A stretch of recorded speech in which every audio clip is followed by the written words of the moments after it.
하나님은 영이시니 예배하는 자가 영과 진리로 예배할지니라. 아멘.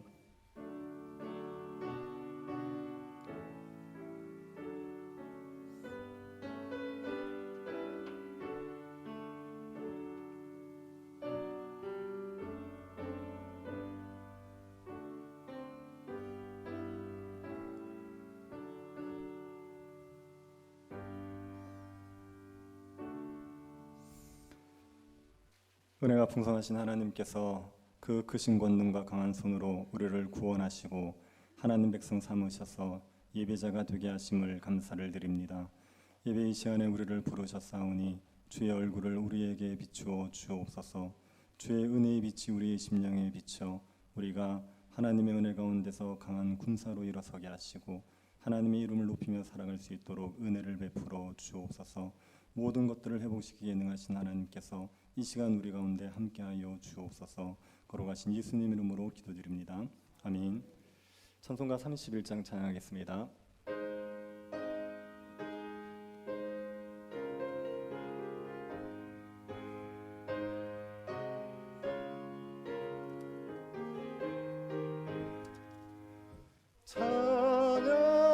찬양하라 복되신 곳에 주 예수, 백성들아 사랑을 전하세. 경배하라 하늘의 천군과 천사, 주님 앞에 영광을 돌리세. 목자같이 우리를 지키시고 종일 품에 늘 안아주시니 찬양하라 높으신 권세를 찬양, 찬양 찬양 영원히 드리세. 찬양하라 복되신 구세주 예수, 우리 대신 죽임을 당했네. 구주 예수 영원한 구원의 소망, 경배하며 겸손히 절하세. 찬양하라 우리 죄 지신 예수, 그의 사랑 한없이 크셔라. 찬양하라 높으신 권세를 찬양, 찬양 찬양 영원히 드리세. 찬양하라 복되신 권세주 예수, 천사들아 즐겁게 찬양해. 구주 예수 영원히 다스리시니 멸류관을 주 앞에 드리세.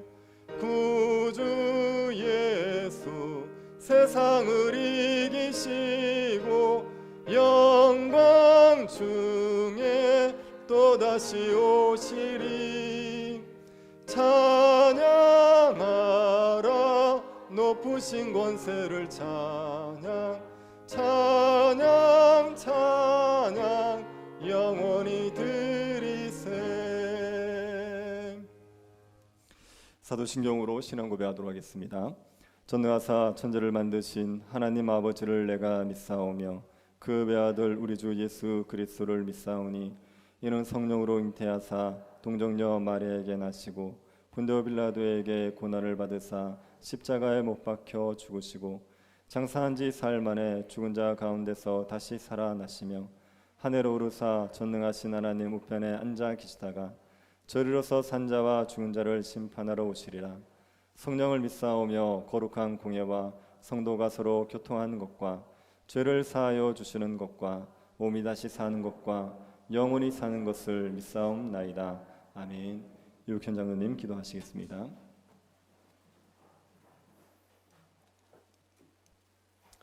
자비로우신 하나님 아버지, 은혜를 감사드립니다.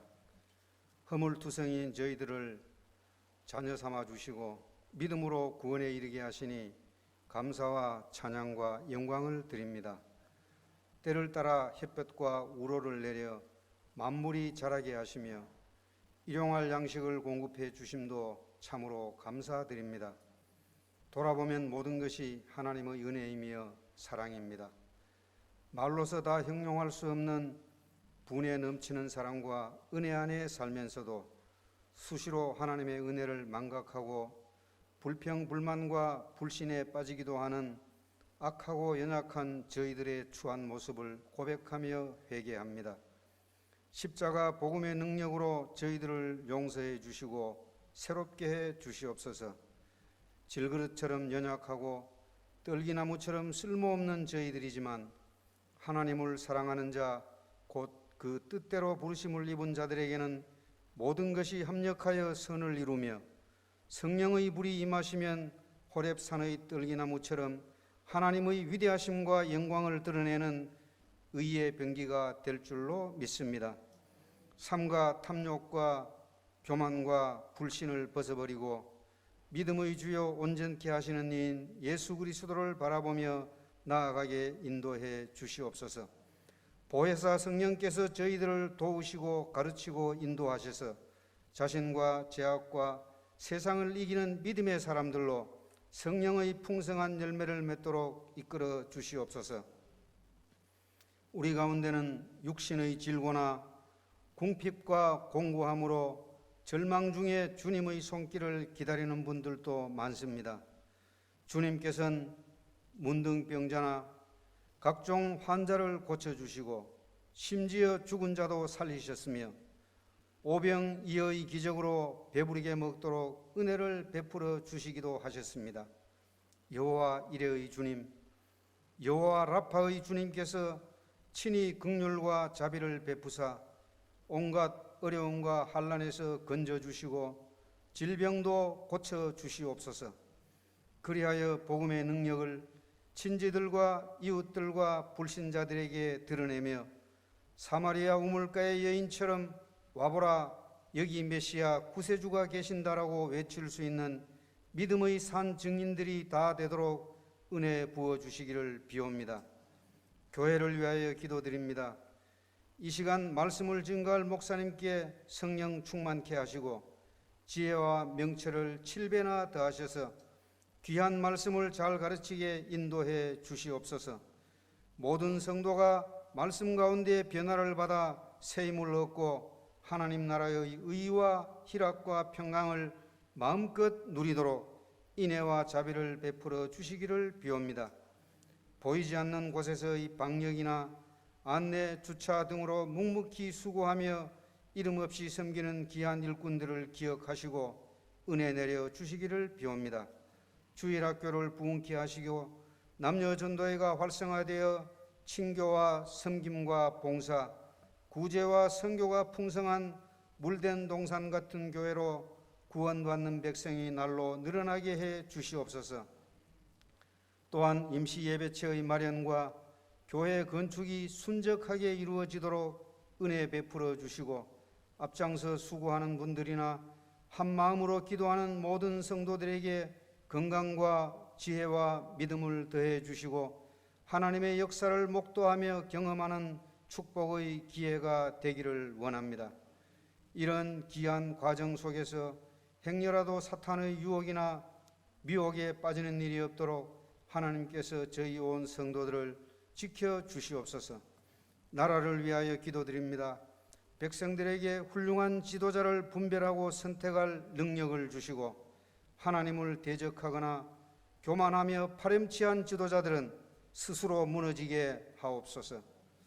이 땅에도 요셉이나 다윗 같은 위대한 지도자가 등장하여 남북이 주 안에서 하나 되고 땅끝까지 주의 복음을 전파하는 제사장 나라가 되도록 축복해 주시옵소서.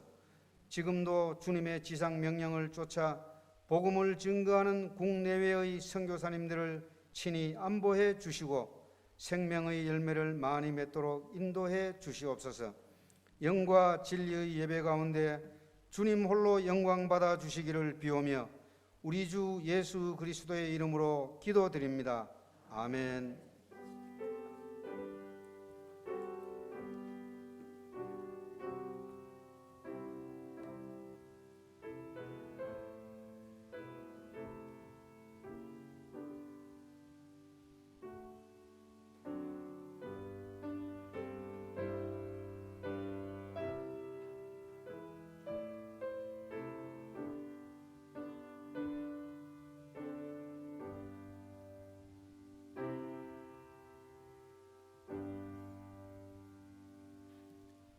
말씀을 보겠습니다. 느헤미야 1장 1절부터 11절 말씀입니다. 느헤미야 1장 1절부터 11절 말씀 찾으셔서 한 절씩 교도하도록 하겠습니다. 1절부터 11절 말씀 찾으셨으면 교도하도록 하겠습니다. 하가라의 아들 느헤미야의 말이라. 아닥사스다 왕 제20년 기스르월에 내가 수상궁에 있는데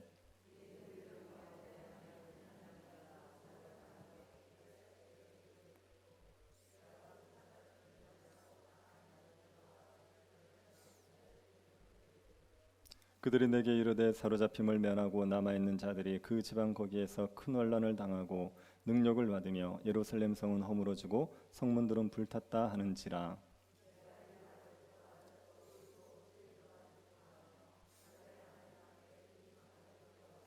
이르되 하늘의 하나님 여호와 크고 두려우신 하나님이여 주를 사랑하고 주의 계명을 지키는 자에게 언약을 지키시며 긍휼을 베푸시는 주여 간구하나이다.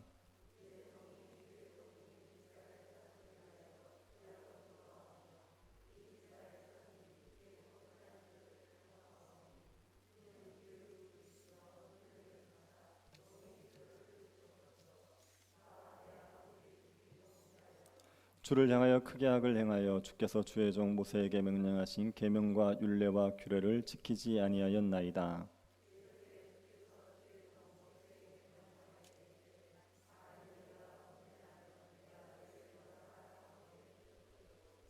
만일 내게로 돌아와 내 계명을 지켜 행하면 너희 쫓긴 자가 하늘 끝에 있을지라도 내가 거기서부터 그들을 모아 내 이름을 두려고 택한 곳에 돌아오게 하리라 하신 말씀을 이제 청하건대 기억하옵소서.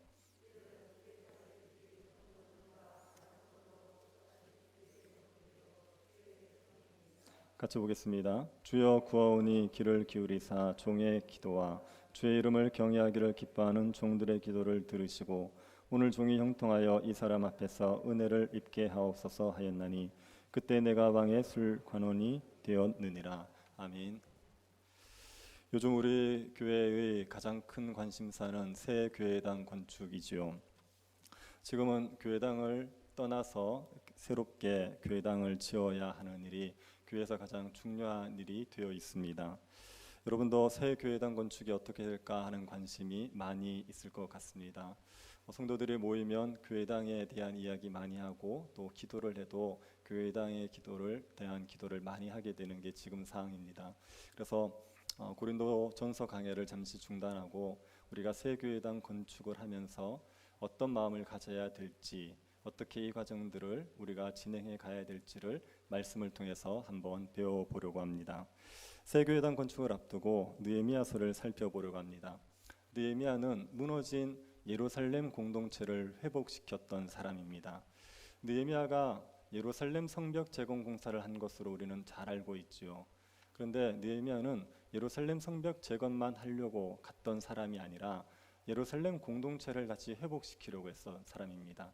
예루살렘 공동체가 회복되는데 예루살렘 성벽 재건이 필요했기 때문에 성벽 재건 공사를 한 것이고 궁극적인 목적은 예루살렘 공동체의 회복에 있었습니다.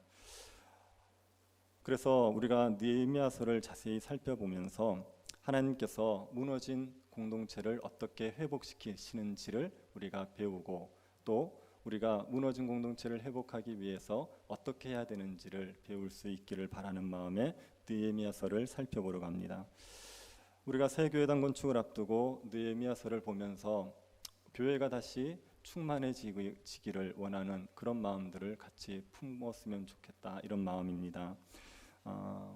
새 교회당 건축하는 과정이요, 우리 교회 입장에서 치면은 약화되었던 교회가 다시 한번 충만하게 부흥하는 그런 기회가 될 것이라고 생각합니다. 우리 교회 사항은 예전에 비해서는 좀 많이 약해져 있는 게 현실입니다. 교회의 충만함을 단지 교회 성도의 숫자로만 생각할 수 없습니다. 굉장히 많이 모이는 교회도 충만하지 못한 교회가 있을 수 있고, 별로 적은 수가 모여도 되게 충만한 교회가 있을 수 있습니다. 그래서 단지 성도의 숫자 가지고 교회가 충만하다 아니다 이런 걸 판단할 수는 없죠. 근데 우리 교회의 사항을 보면은 예전에 비해서 교세가 많이 약해진 것만은 분명합니다. 예전에는 지금에 모이는 성도들의 수의 두세 배 정도가 모이는 그런 때가 있었다고 들었습니다. 본당이 너무 좁아서 밖에 로비에까지 의자를 두고 앉아야 됐던 그런 때가 있다는 이야기도 들었습니다.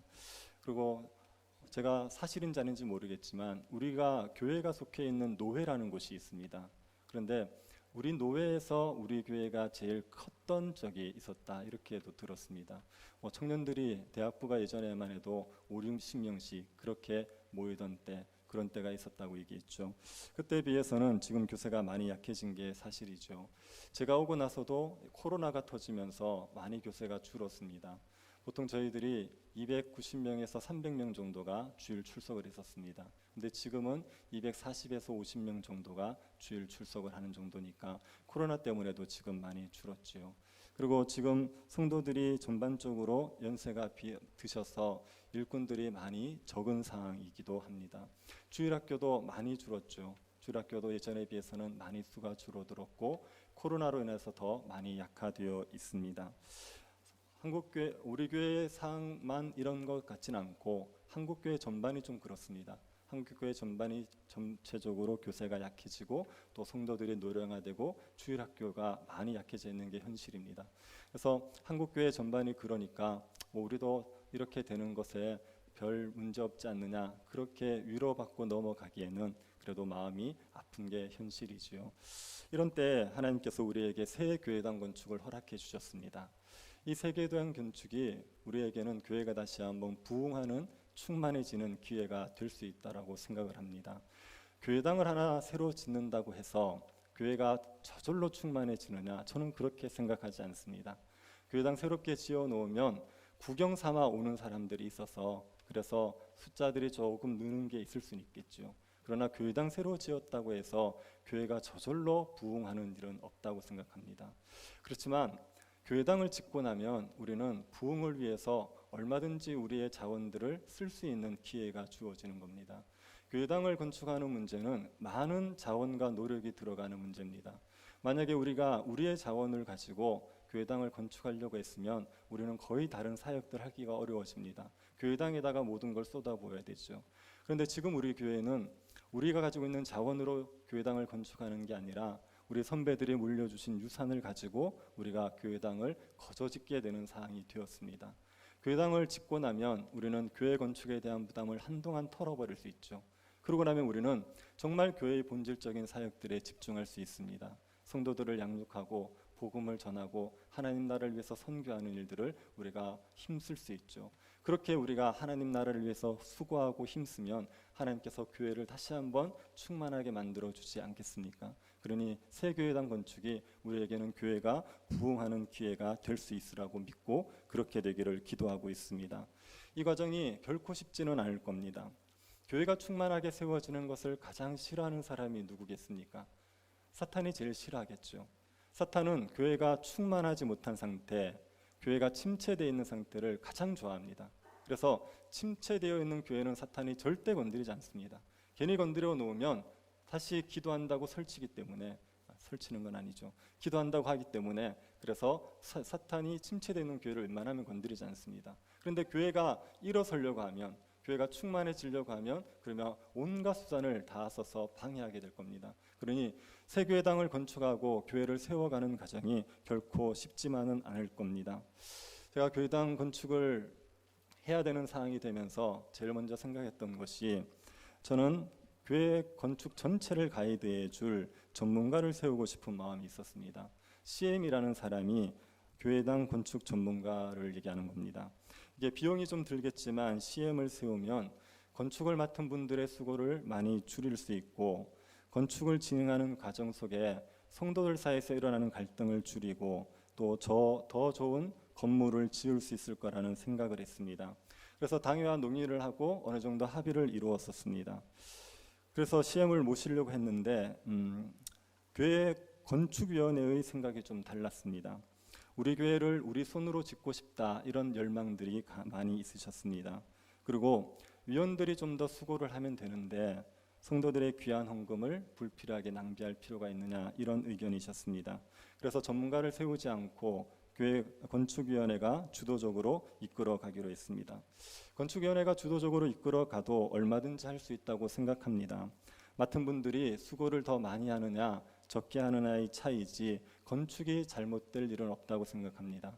건축위원회가 일을 하겠지요. 그렇지만 하나님께서 주관하실 것 아닙니까? 우리가 하나님이 주관하심을 기도하고 있으니까 하나님께서 건축을 잘 이끌어가 주실 거라고 믿습니다. 하지만 어려움은 있을 겁니다. 지금까지 오는 과정에서도 어려움이 없지 않았습니다. 여러분들이 다 아시는 부분도 있겠지만 모르시는 부분도 있을 겁니다. 오는 동안에도 정말 맡은 분들이 밤잠 못 자고 어려운 일들을 많이 겪었습니다. 그리고 지금까지 왔기 때문에 나머지 앞으로의 과정도 결코 쉽지만은 않을 겁니다. 여러 가지 어려움이 있겠죠. 그럴 때 우리가 어떻게 해야 되는지를 느헤미야서에서 많이 배울 수 있습니다.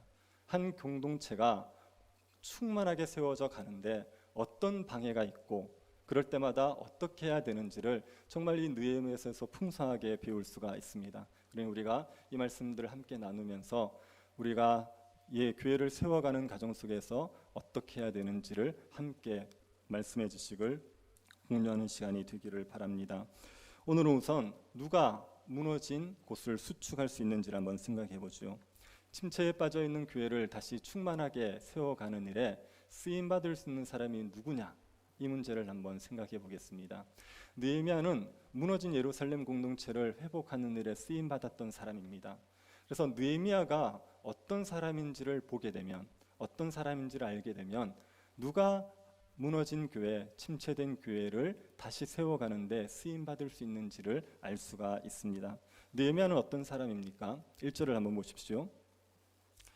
하가라의 아들 느헤미야의 말이라. 아닥사스다 왕 제20년 기슬르월에 내가 수상궁에 있는데. 느헤미야를 하가라의 아들 이렇게 얘기합니다. 하가라라는 사람은 유대인이고 느헤미야도 유대인입니다.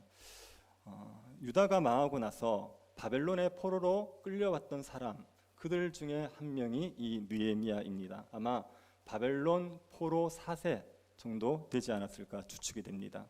이 느헤미야가 수산궁에 있었습니다. 수산궁이라는 것은 페르시아의 겨울궁입니다. 페르시아 왕이 겨울에 지내는 곳이 수산궁입니다. 느헤미야가 그곳에서 술 맡은 관원장입니다. 술 맡은 관원장이라는 지위는 높은 지위입니다. 왜냐하면 고대 왕들은 독살의 위험이 있기 때문에 술잔을 아무에게나 맡기지 않습니다. 자기가 신뢰할 만한 사람들에게 맡기죠. 그러니 느헤미야는 페르시아에서 고위 공무원으로 지냈던 사람입니다. 바벨론에 사로잡혀온 포로 출신임에도 불구하고 이 페르시아에서 나름대로 출세를 했던 사람, 그 사람이 느헤미야입니다. 수상궁에 있는 느헤미야가 예루살렘에 대한 소식에 관심을 기울이죠. 수상궁에서 예루살렘까지의 거리가 1500km입니다. 1500m 떨어져 있는 예루살렘 그 형편에 대해서 느헤미야가 관심을 기울입니다.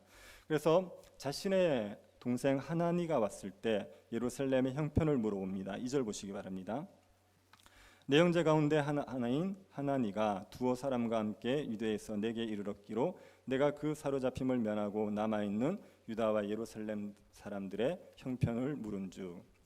하나니는 느헤미야의 친동생입니다. 그런데 이 하나니가 예루살렘에 있다가 이 수산궁으로 온 겁니다. 예루살렘과 수산궁이 1500km 떨어져 있다고 얘기했지 않습니까? 그런데 어떻게 느헤미야의 동생이 그 먼 예루살렘에 있다가 수산궁으로 왔겠습니까? 추론해 볼 수 있는 가장 합리적인 근거는 뭐냐면 이 하나니가 2차 포로 귀환 때 예루살렘으로 갔을 거라고 추론해 볼 수 있습니다. 남유다가 바벨론에 망합니다. 그때 바벨론이 3번의 침공을 하고 남유다를 멸망시켜요. 침공을 할 때마다 포로로 잡아갑니다. 1차 침공 때 포로로 잡아가죠. 그때 잡혀갔던 사람 중에 유명한 사람이 다니엘과 세 친구들입니다. 그리고 2차 침공 때도 포로로 잡아가죠. 그때 잡혀갔던 사람 중에 에스겔이 있습니다. 그리고 3차 침공 때 유다가 멸망하고 대거 포로로 잡혀갑니다.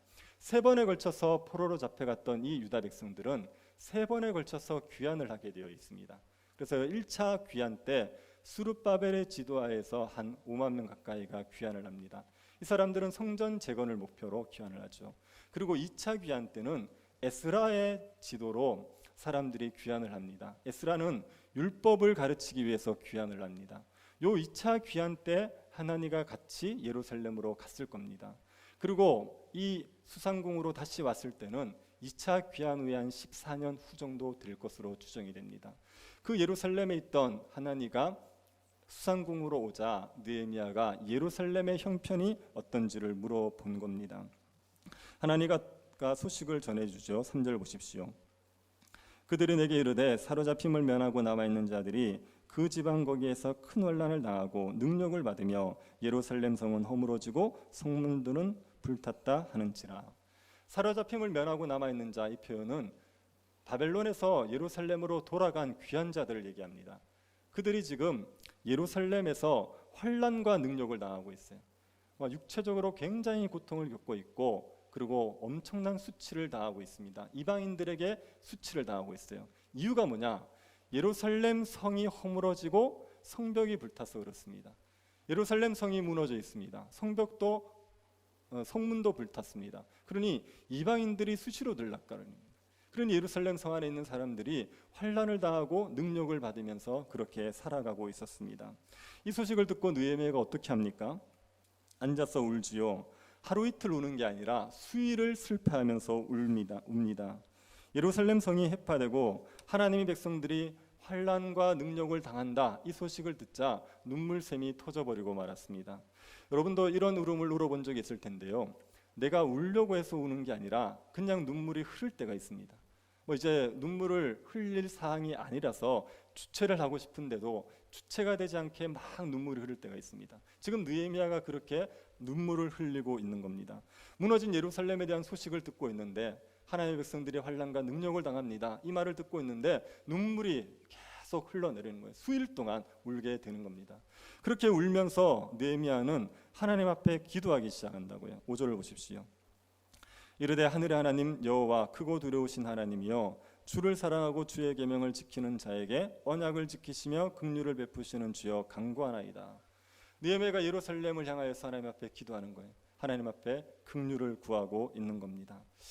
지금까지 느헤미야가 지금까지 내용들을 살펴보면 느헤미야가 어떤 사람인지 우리가 알 수 있는 몇 가지가 있죠. 느헤미야는 어떤 사람이라고 얘기할 수 있습니까? 우선 예루살렘에 대해서 관심이 있었죠. 그리고 예루살렘이 무너졌다는 소식을 듣고 애통하는 마음이 있었습니다.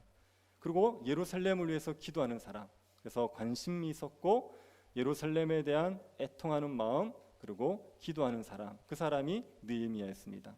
근데 느헤미야가 관심을 가지고 애통하고 기도하는 곳에 그치지 않아요. 여기서 그치지 않고 느헤미야는 예루살렘의 무너짐을 안타깝게 여겨서 그 예루살렘을 위해서 자신을 드리게 됩니다. 11절 한번 보십시오.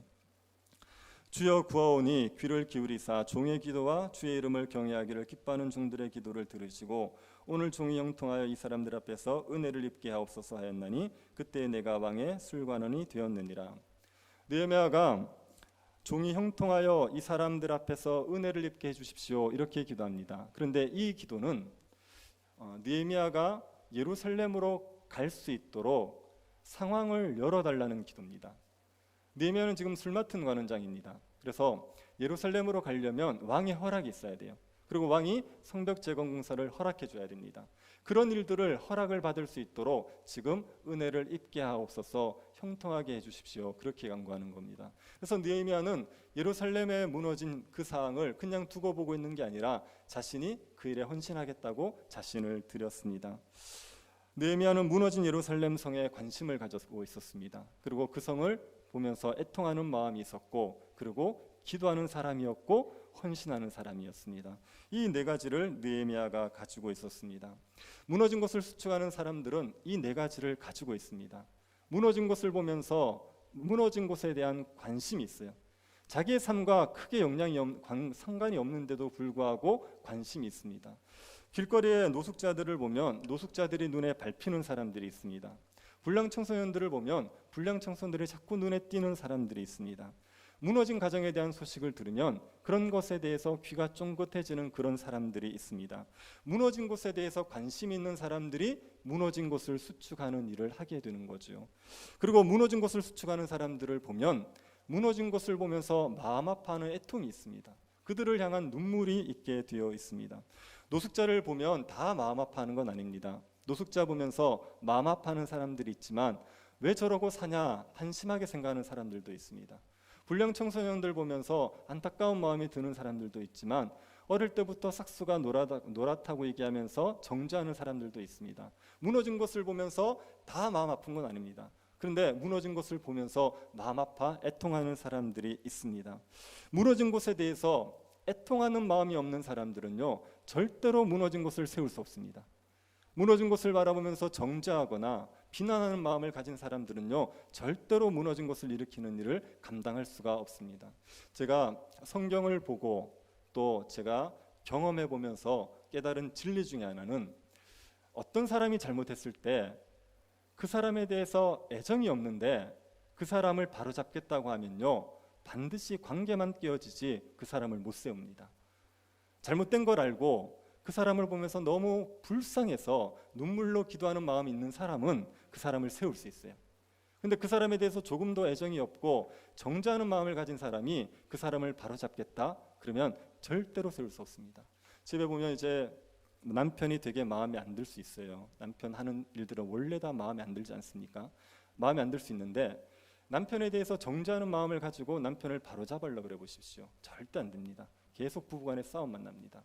아내에 대해서 긍휼이 없는데 아내를 세우겠다? 그렇게 되지 않습니다. 그래서 반드시 무너진 곳에 대한 애통하는 마음 있는 사람들, 긍휼의 마음 있는 사람들이 무너진 곳을 일으키게 되어 있습니다. 그리고 무너진 곳을 위해서 기도하는 사람들이 무너진 곳을 수축하지요. 무너진 곳을 수축하는 일은 우리의 영역이 아닙니다. 이건 하나님이 하실 일이지 우리가 할 수 있는 일이 아닙니다. 그래서 하나님의 은혜를 구해야 돼요. 하나님 앞에 기도해야 돼요. 기도하는 사람을 통해서 하나님께서 역사하시게 되어 있습니다. 마지막으로 무너진 곳을 위해서 헌신하는 사람, 그런 사람들이 무너진 곳을 일으킵니다. 관심을 가지고 애통하고요, 기도하는 것까지는 웬만한 사람 할 수 있어요. 세 가지는 하는데 어디에서 멈추느냐? 헌신까지 가지 않습니다. 그 일을 위해서 자기를 드려야 되는데 그 일을 하는 사람들은 많지 않습니다. 그런데 그 일을 위해서 자기를 헌신하는 사람이 무너진 것을 다시 세울 수가 있는 겁니다. 교회를 다시 수축하는 일에, 교회를 세워가는 일에 쓰임받는 사람에게도 이 네 가지가 있어야 되죠. 교회에 대해서 관심이 있어야 됩니다. 교회 형편을 알고 싶어하고 교회가 어떻게 운영되는지에 대해서 관심이 있어야 됩니다. 교회에 관심이 없는 사람이 교회를 세워가는 일을 한다? 그럴 수 없죠. 그리고 교회에 대한 애정이 있어야 돼요. 교회가 무너졌다고 생각되면 너무 마음이 아프고 교회가 부흥한다 생각하면 너무 기쁘고 이런 애정이 있어야 됩니다. 교회에 대해서 원망과 불평만 쏟아내고 비난만 쏟아내는 사람은 교회를 세워가는 일에 쓰임받을 수 없어요. 그런데 정말 애정이 있어 교회를 사랑하는 마음이 있어서 눈물로 기도할 수 있는 사람, 그런 사람들이 교회를 세워가는 겁니다. 그리고 헌신해야죠. 교회를 위해서 자기가 섬길 수 있는 일, 작은 일이라도 헌신하는 사람들을, 그런 사람들이 교회를 세워가는 일에 쓰임 받을 수가 있습니다. 어떻습니까? 여러분에게 이 네 가지가 있으십니까? 교회에 대한 관심이 있으신가요? 교회에 대한 애정이 있으신가요?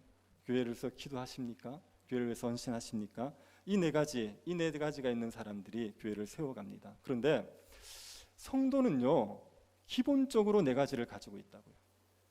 성도가 되었는데 교회에 관심이 없다? 그럴 수 없습니다.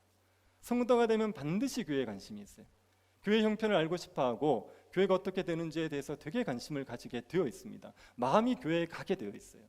그리고 교회에 대해서 애정을 가지죠. 교회가 어렵다는 얘기를 들으면 성도는 누구나 마음 아픕니다.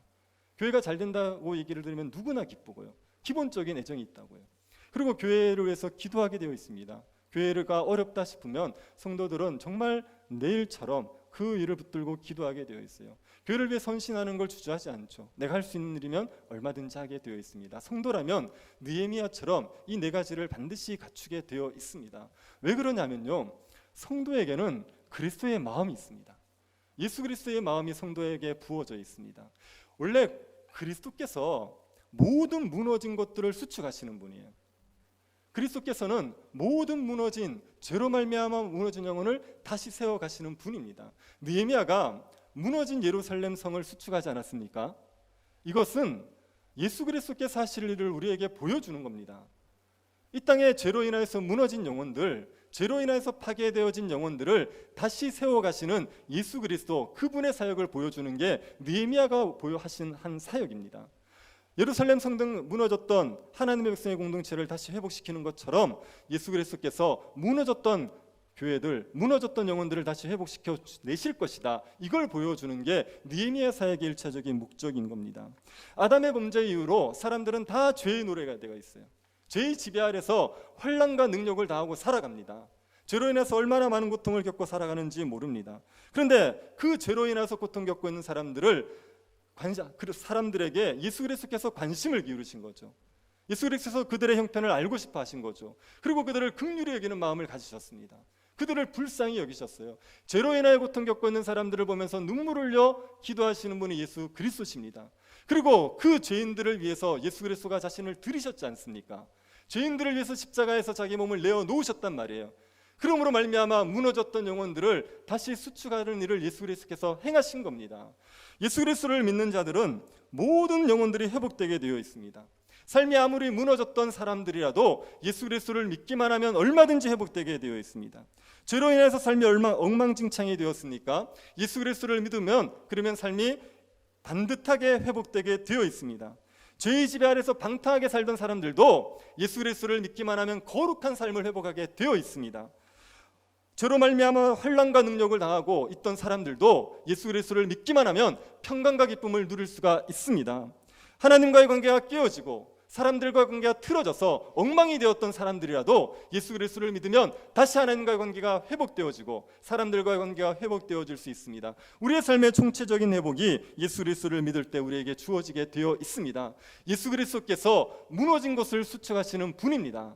이 예수 그리스도로 말미암아 회복된 영혼들에게는 예수 그리스도의 마음이 있습니다. 예수 그리스도가 나의 삶을 회복시켜 내신 그 은혜 때문에 그리스도의 마음을 품게 되어 있다고요. 그래서 영혼들을 보면 관심이 기울어져요.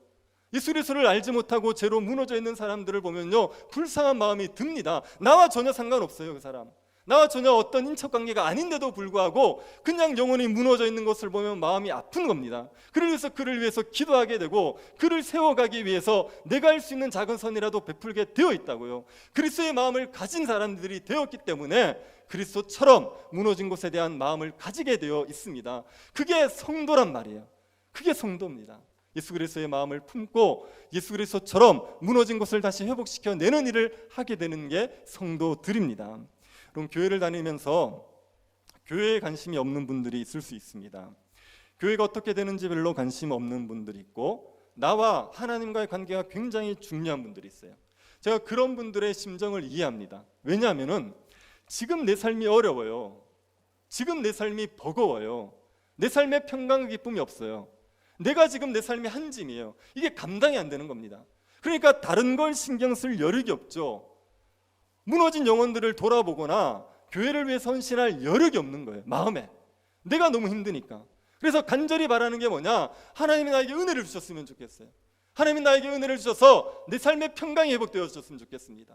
하나님 나에게 은혜를 주셔서 내 삶의 기쁨이 회복되어졌으면 좋겠습니다. 무너졌던 내 영혼이 다시 회복되기를 바라는 그런 마음이 많은 겁니다. 그러니 하나님에게 관심을 기울이고 하나님 나에게 은혜 베푸시기만을 구할 수밖에 없죠. 그런 분들은 무너진 곳을 세우는 일을 할 수가 없습니다.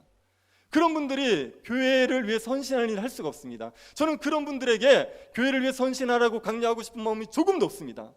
그런 분들이 해야 될 일은 뭐냐면요, 뭘 섬기겠다고 해서 할 게 아니라 예수 그리스도께로 가시는 게 먼저입니다. 예수 그리스도께서 가셔서 여러분의 무너진 영혼들을 회복하는 게 먼저라고요. 내가 지금 죽을 판인데 누구를 돌아봅니까? 내 삶이 지금 한 집인데 무슨 일을 합니까? 그러니 예수 그리스도 안에서 여러분의 무너졌던 삶들을 다시 회복하셔야 됩니다. 예수 그리스도 때문에 나의 모든 죄가 사함을 받았고 하나님이 나에 대해서 자비하시다, 하나님이 나를 완전한 사랑으로 사랑하신다, 이걸 확신하셔야 돼요. 이걸 확신하지 않으면 어떤 것을 가져도 마음의 공허함은 사라지지 않습니다. 그리스도 때문에 죄책감을 털어버리고 하나님이 나에 대해서 온전한 자비를 주신다는 걸 믿는 사람들이 영혼의 평안과 기쁨을 누리는 법이에요. 그런 사람들이 회복되게 되어 있습니다. 우리의 마음에 평안이 없습니까? 우리의 삶에 만족이 없습니까? 불평과 불만, 두려움이 우리를 지배하고 있으니까 그게요, 우리의 삶이 무너져 있다는 얘기입니다. 하나님께서 창조하신 형상의 삶을 살아내지를 못하고 있다는 얘기입니다. 그런 상태에서 우리가 무너진 것을 일으키는 일을 감당하지 못합니다. 그러니 먼저 우리의 삶이 회복되어져야 돼요. 예수 그리스도께로 가셔서 그리스도의 은혜로 말미암아 무너졌던 영혼을 다시 회복시켜야 됩니다. 우리의 삶의 무너짐의 모든 원인은 결국은 죄의 문제예요. 죄 때문에 무너지는 겁니다. 죄로 말미암아 하나님과의 교제가 안 되는 겁니다. 하나님 앞에 기도하는 게 안 되고, 하나님 앞에 예배하는 게 안 되고, 하나님 앞에 말씀 보아서 은혜를 누리는 게 안 되는 거예요. 하나님과의 교제의 단절, 그로 말미암아 우리의 영혼에 곤고함이 밀려오고 우리의 삶의 평안과 기쁨이 사라지게 되어 있습니다. 죄의 문제가 결국 우리의 삶을 무너뜨린단 말이에요. 그 죄에서 벗어나는 것은 오로지 예수 그리스도의 십자가밖에 없어요. 예수 그리스도의 십자가를 믿으셔서 그 십자가에서 내 모든 죄가 사함을 받았다는 걸 확신하셔야 됩니다.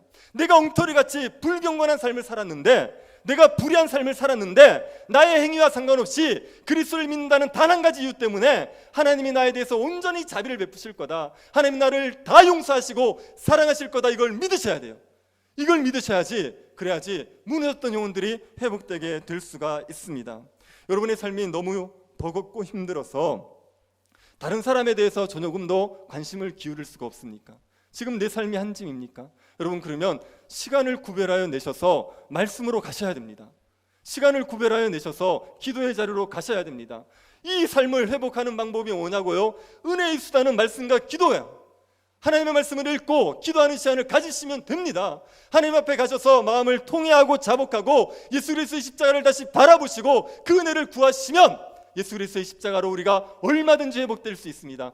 환경을 탓하지 마십시오. 사람을 탓하지 마십시오. 여러분의 주어진 환경 때문에 여러분이 힘든 거 아닙니다. 그 환경이 어느 정도 영향은 있겠지만 그게 결정적인 문제는 아니란 말이에요. 결국은 하나님과의 관계의 문제입니다. 결국은 죄의 문제란 말이에요. 그러니 그 십자가의 은혜 가운데서 무너졌던 영혼들이 회복되셔야지, 그래야지 무너진 곳을 수축하는 자의 삶을 살아낼 수가 있습니다. 나 한 사람만을 위해서 살지 않고 무너진 영혼들, 무너진 교회를 회복하는 일에 쓰임받는 사람들이 될 수가 있습니다. 여러분이 예수 그리스도로 말미암아 삶을 회복하신 분들 맞습니까? 그리스도 때문에 잃었던 평강과 기쁨을 회복하셨습니까? 여러분에게 그리스도를 위해서 살고 싶은 열정들이 회복되셨습니까? 네, 그러면 여러분이 교회를 세우는 일에 함께 쓰임받을 수 있는, 동참하여 쓰임받을 수 있는 성도가 되신 겁니다. 그리스도 때문에 얼마든지 이 일을 감당하면서 살아가실 수 있는 성도가 되신 겁니다. 우리가 해야 될 일은요, 제일 먼저 교회에 관심을 기울이셔야 돼요. 교회의 형편에 대해서 관심을 기울이셔야 됩니다. 새 교회당이 건축되는 일들이 어떻게 진행되는지 여러분이 관심을 기울이셔야 됩니다. 새 교회당에 대한 소식을 교회 밴드나 그 홈페이지에 저희들이 소식을 다 올려놨습니다. 밴드가 뭔지를 모르시는 분들은 반드시 교육자들에게 물으십시오. 이게 고무줄인지 뭔지 구분이 안 되시는 분들은 반드시 물으셔야 됩니다.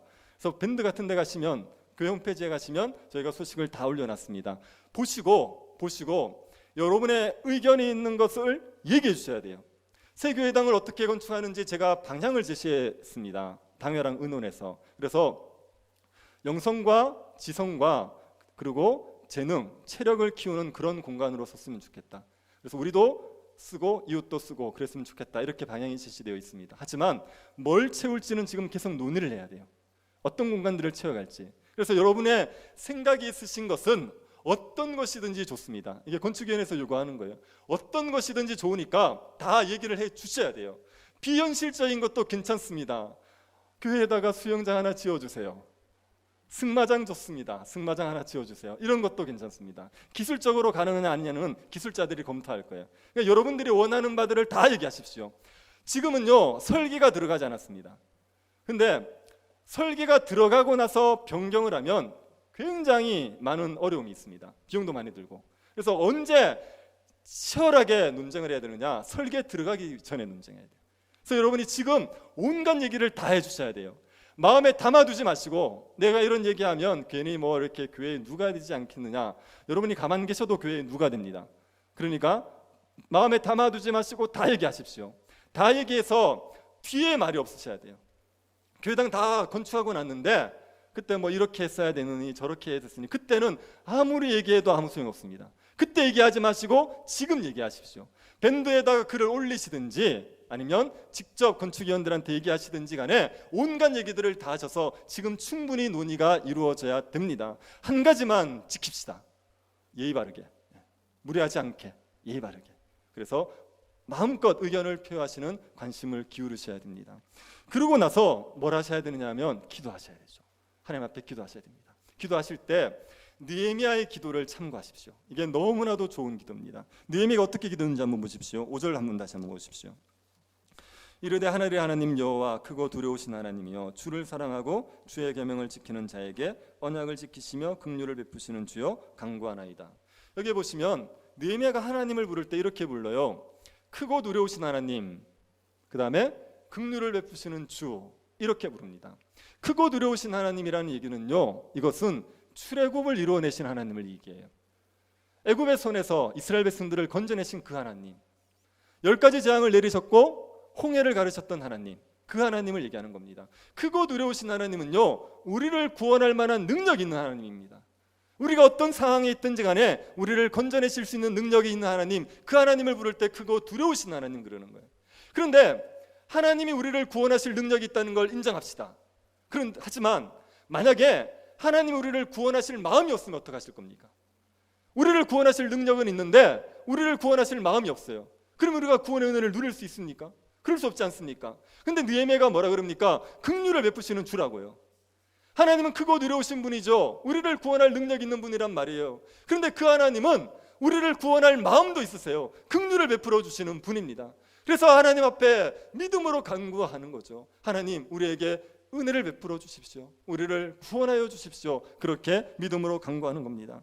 이 느헤미야가 하나님을 부르고 나서 하나님에게 먼저 무너진 것을 수축해 주십시오, 이렇게 얘기하지 않죠.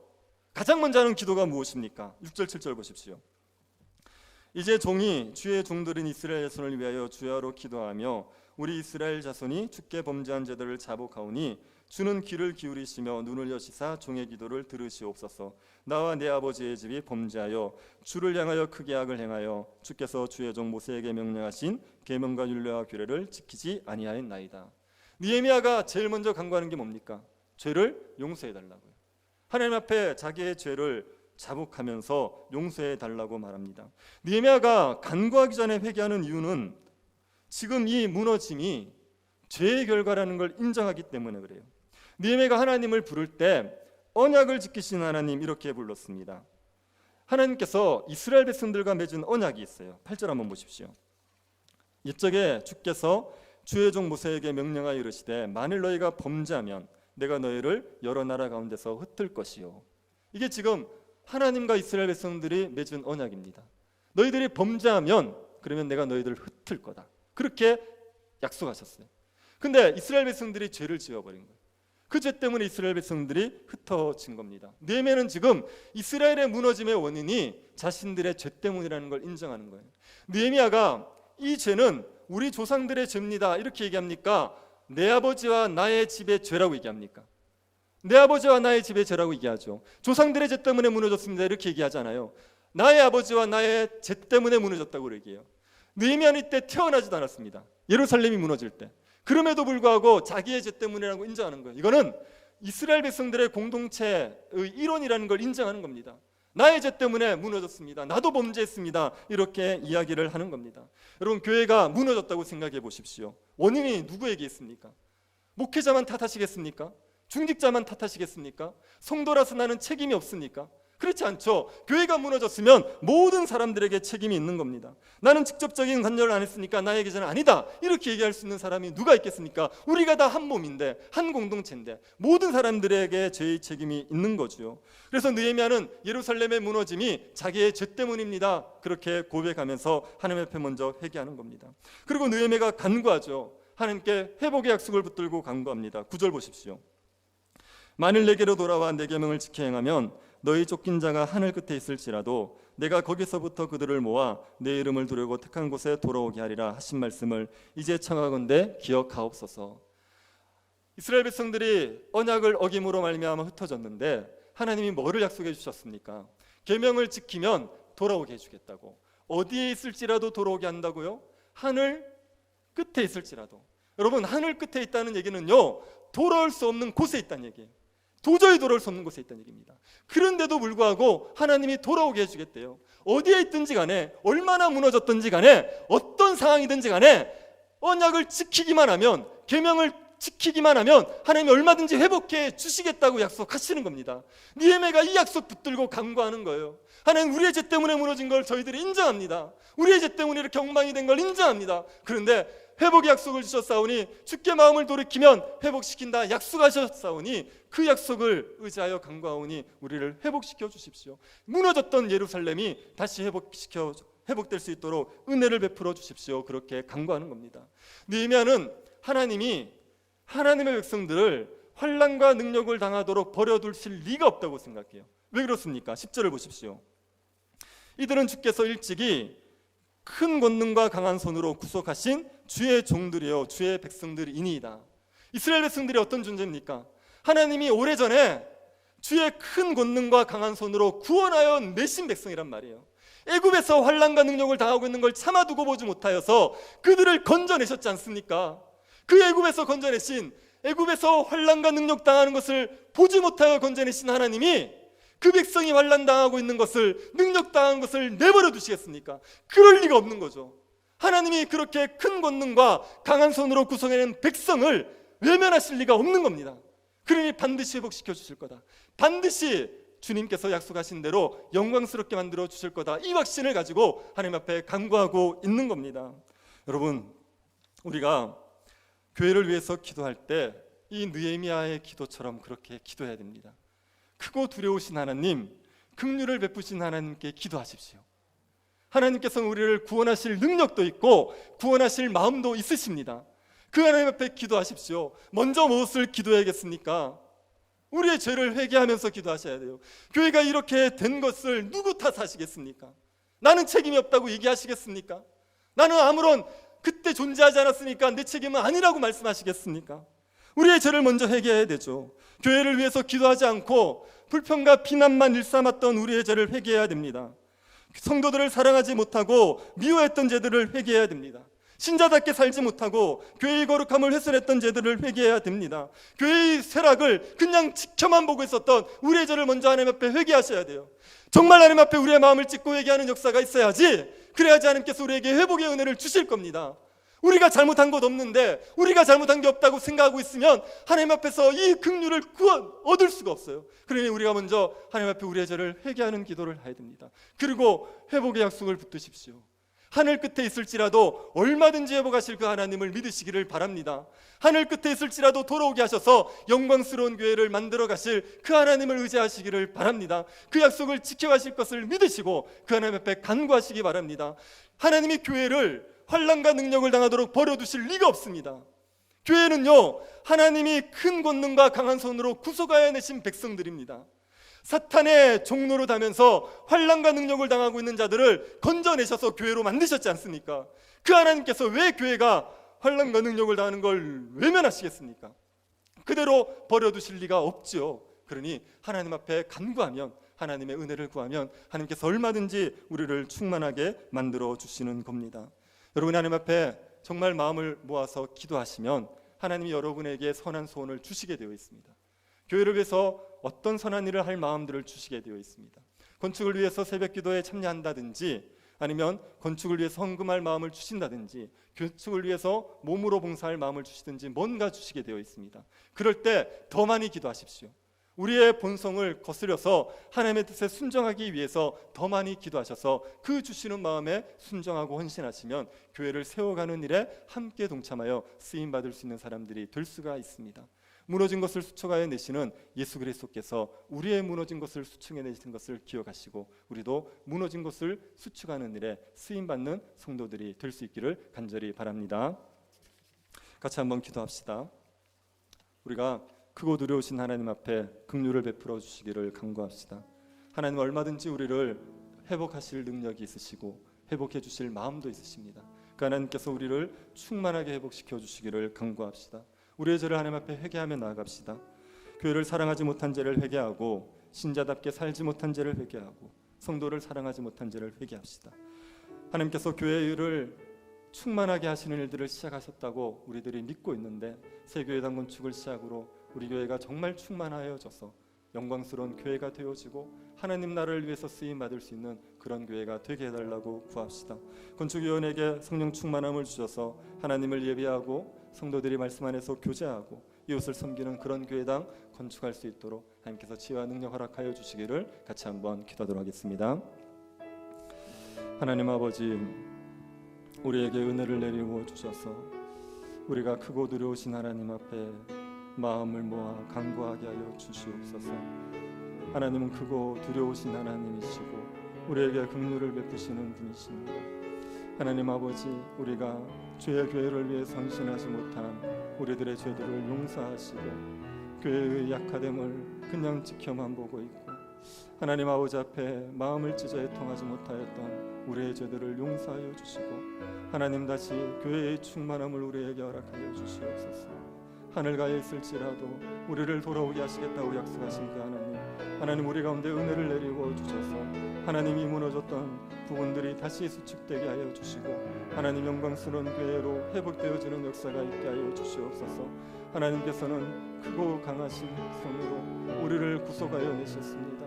교회를 세우셨습니다. 그 하나님 교회가 환난과 능력을 당하도록 버려두지 않으실 줄을 믿사오니 하나님 아버지, 우리들에게 긍휼을 베풀어 주셔서 교회가 충만함으로 세워질 수 있도록 주님 역사하시고 은혜 베풀어 주시옵소서.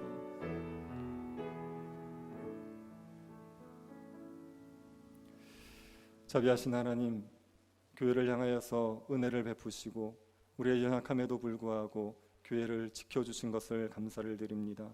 교회를 위해서 새 일을 행하신 하나님을 찬양합니다. 하나님 앞에 온 성도가 마음을 모아 간구하게 하십시오.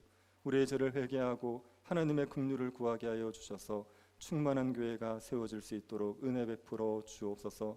교회 건축을 위해서 수고하는 많은 분들에게 주님께서 성령 충만함을 허락하여 주옵소서. 걸어가신 예수님 이름으로 기도드립니다. 아멘. 찬송가 320장 부르시면서 봉헌하도록 하겠습니다.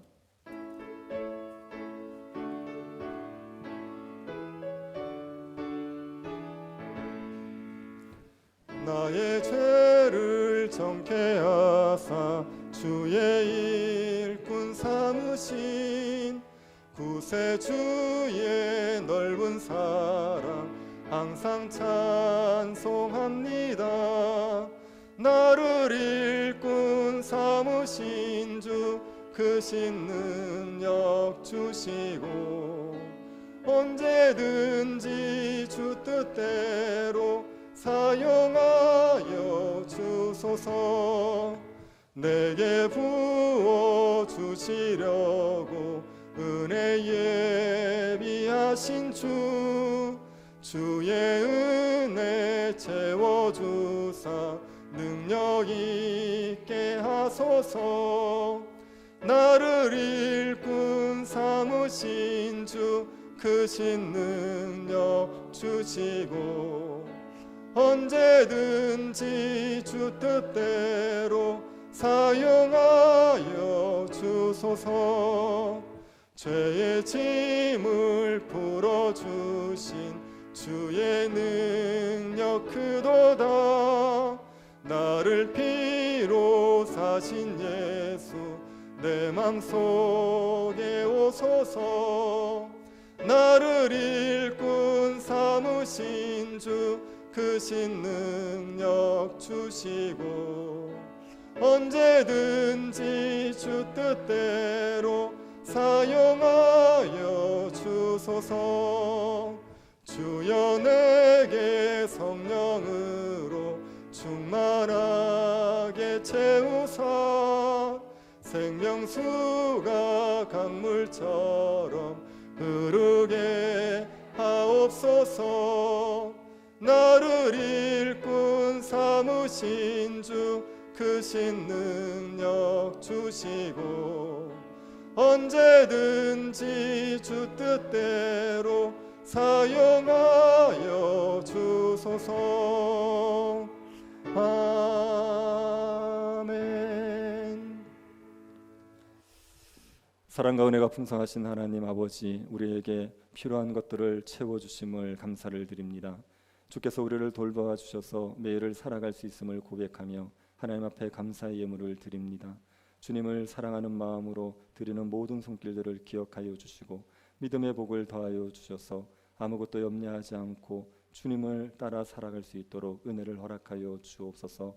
여러 가지 어려운 형편에 있는 성도들에게 주님께서 그 오른손의 능력을 베풀어 주셔서 구원의 은혜를 다시 한번 경험하게 하시고 주님을 찬양할 수 있도록 은혜 베풀어 주옵소서. 우리 형편이 어떠하든지 간에 주님께서 우리에게 주신 은혜를 감사하며 자족할 수 있는 은혜가 우리 모든 성도들에게 있을 수 있도록 역사하여 주옵소서. 교회를 위해서 수고하는 많은 손길들이 있습니다. 주님께서 수고를 기억하여 주시고 하늘의 상으로 채워 주옵소서. 걸어가신 예수님 이름으로 기도드립니다. 아멘. 교회 소식을 전합니다. 주보 6면에 기록이 되어 있습니다. 오늘 새로 오신 분이나 여행 중에 오신 분 계시면 진심으로 환영합니다. 혹시 등록을 원하실 분은 교역자들에게 말씀해 주시기를 바랍니다. 오늘 2부 예배 후에 임시당회로 모이고 임시당회 후에 아셀에서 건축위원회 모임이 있습니다.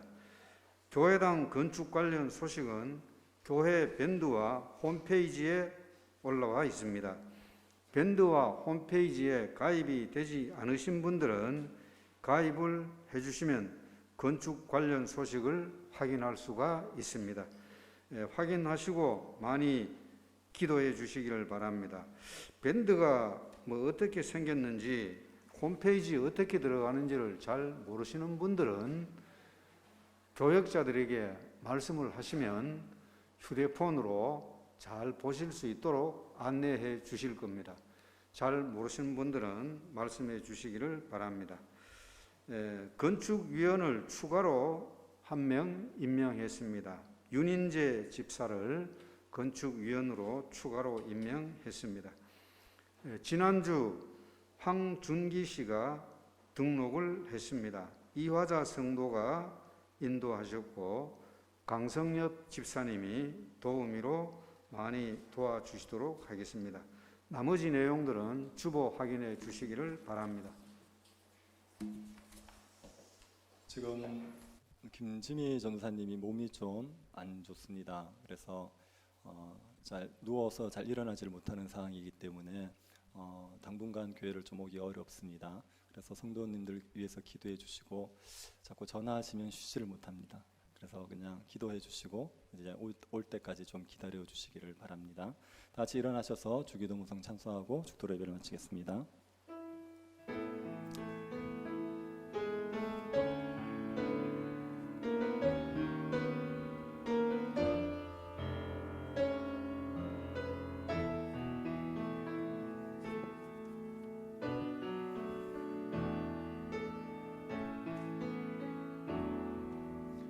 하늘에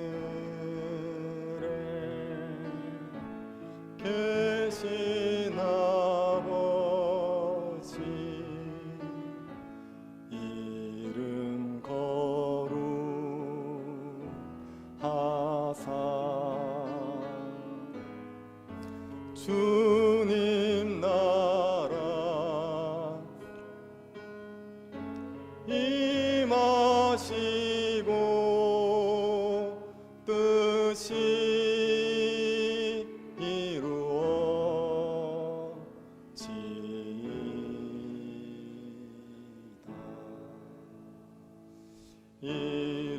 일용할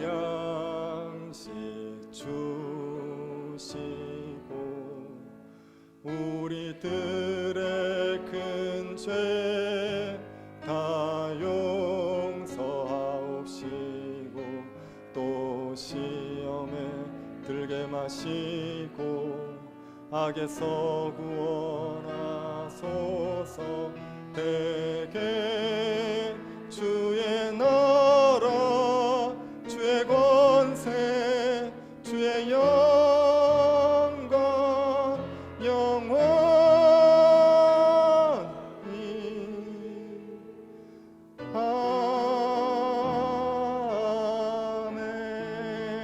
아멘. 지금은 우리 주 예수 그리스도의 은혜와 하나님의 사랑과 성령의 교통 위로하심이 사랑하는 주의 백성들의 머리 위에 지금으로부터 영원토록 함께 있을지어다. 아멘.